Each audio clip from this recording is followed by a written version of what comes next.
पास भारत की आधी संपत्ति। और ऐसे में यही कारण है कि केवल मजदूर वर्ग नहीं, मध्य वर्ग का भी एक बड़ा तबका के पास रोजगार नहीं।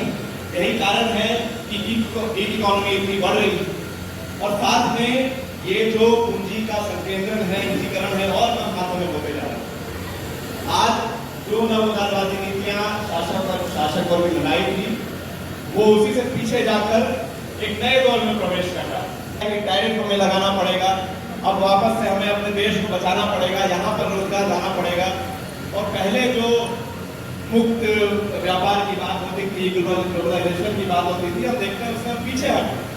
अब देखते हैं कि दुनिया वापस से जो एक समय बोला जाता था कि अब युद्धों का समय खत्म हो गया है, अब देख रहे हैं वापस से तमाम जगहों पर दुनिया में युद्ध हो रहे, तमाम जगहों पर फ्लैश पॉइंट बने हुए। और ये युद्ध मजदूर वर्ग और पूंजीपति वर्ग का नहीं है, ये पूंजीपति वर्ग आपस में कौन जो लूट है उसका बड़ा हिस्सा लेगा, उसकी पूरी लूट की जो जंग है वो पूरी दुनिया में अलग अलग जगह चल रही है और ये बढ़ते जा रही है। और वापस से दुनिया जैसे 100 साल पहले 2 हिस्सों में कैंप में बट गई थी, आज वापस से बट गई।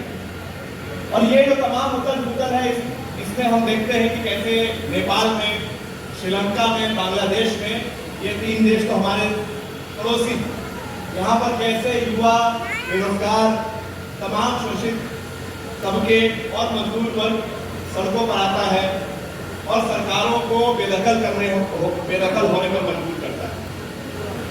लेकिन ये केवल 3 देशों की बात नहीं है।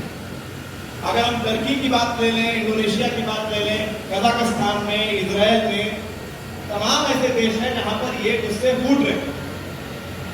इसीलिए, और ऐसा नहीं है कि ये बहुत प्लान तरीके से, आज हर देश में ये जो संकेंद्रण और निजीकरण और नवोदारवादी नीतियों का जो संकट है, उसे जनता इतनी ज्यादा त्रस्त है कि ये गुस्सा सबके अंदर है और ये कभी भी किसी देश में पूछ सकता है, हमारे देश में पूछ सकता है। इसलिए आज का कार्यभार ये नहीं है कि हम ये चिंता करें कि अरे भारत में क्यों नहीं ये हो रहा।